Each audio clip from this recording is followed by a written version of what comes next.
স্যারকে এই আঘাত দিও না, স্যার নিজেকে কিছুতেই সামলাতে পারবে না।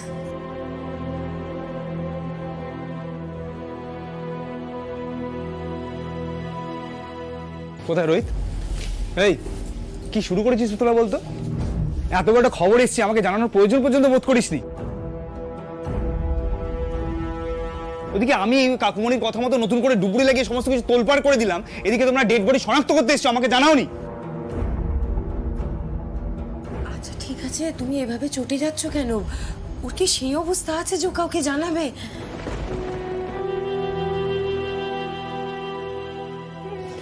আর তাছাড়া আমরা তো ভোরবেলাতেই খবর পেয়েছি, আর তারপরেই এখানে ছুটে চলে এসেছি রুদ্রদা।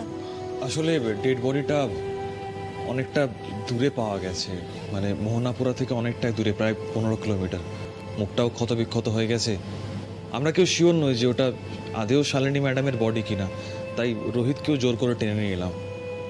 জামা কাপড় থেকে যদিও কিছুটা শনাক্ত করতে পারে। ঠিক আছে ঠিক আছে, বুঝতে পেরেছি। সবাই মিলে একবারে ছেকে ধরছে আমাকে। খারাপ লাগছে না? খারাপ লাগছে। একজন এত বড় বক্সারের শেষ পর্যন্ত এই পরিণতি হলো, এটাও হবার ছিল। জামাইবাবু, আপনি এসব কি বলছেন? কি বলছি বলো তো? কার মৃতদেহ সেটা তো এখনো কেউ দেখেনি।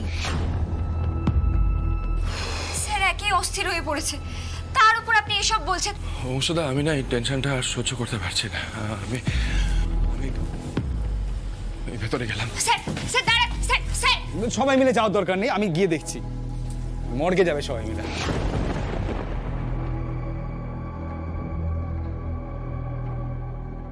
অংশদা, তুমি যাবে না?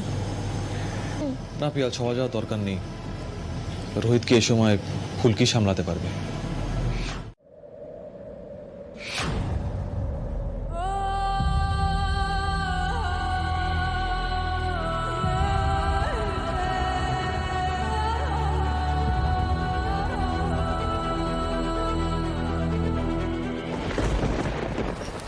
স্যার ভেতরে চলুন।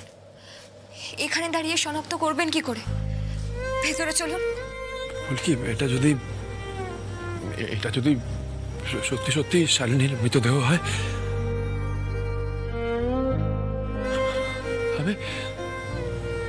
আমি নিজের কাছে নিজে মুখ দেখাবো কি করে?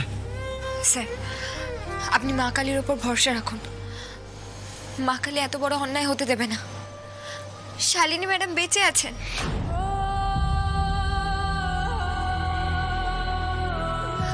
কোথাও না কোথাও থেকে ঠিক ওনার খবর পাওয়া যাবে। স্যার চলুন ভেতরে, চলুন। কি বলেছে তুমি দয়াময়ী? মাগো, শালিনী যদি বেঁচে থাকে তাহলে আমরা যেন একটা ইঙ্গিত পাই। মা, এই অনিশ্চয়তার মধ্যে আমি আর বাঁচতে পারছি না। মা, একসময় শালিনী আমার স্ত্রী ছিল, ওকে পাগলের মতন ভালোবাসতাম আমি। আমি ভাবতে পারছি না ওই পৃথিবীতে আর নেই। আমি ওকে বাঁচাতে পারিনি। এসব আমি ফুলকে কেউ বলতে পারছি না। মা, তোমাকে বলছি, শালিনীকে ফিরিয়ে দাও। না, ফিরিয়ে দাও শালিনীকে। আর একটা বিবেক যন্ত্রণার বোঝা আমার ওপর চাপিয়ে দিও না। মা, পারবো না সহ্য করতে, আর পারবো না।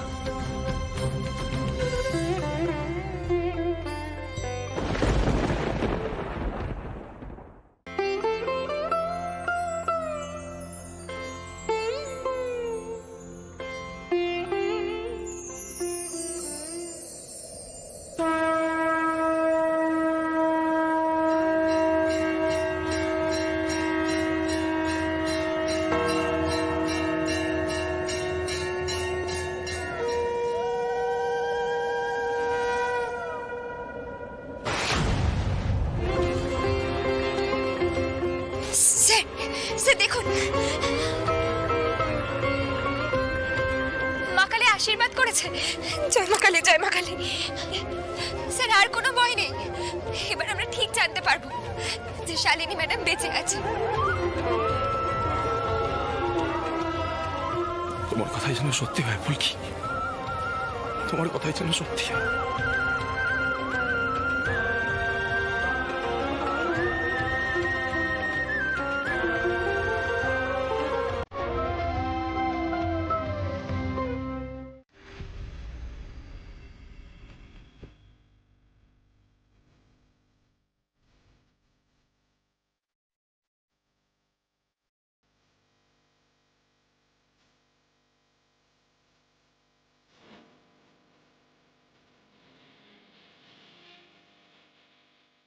স্যার, ওই দেখুন, বন্যার পর আবার সব কাজকর্ম শুরু হয়ে গিয়েছে।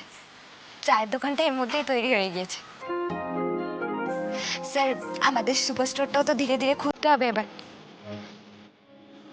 খুলতে তো হবে। আসলে শালিনীর অ্যাক্সিডেন্টের পর থেকে আমি তো, বাড়ির সবাই আমাকে নিয়ে ব্যতিব্যস্ত হয়ে রয়েছে, আমিও কোনো উদ্যোগ নিতে পারছি না। তবে হ্যাঁ, স্টোরটা খুলতে হবে এবার। একটা কথা বলবো স্যার, চলুন না গিয়ে চা খাই। মা কালী যখন আশীর্বাদ করেছে, আমার আর কোনো চিন্তা নেই। মা কালী সবার চিন্তা দূর করে দেবে। চলুন না স্যার, চলুন। আসুন। ও কাকা, দুটো চা দাও তো।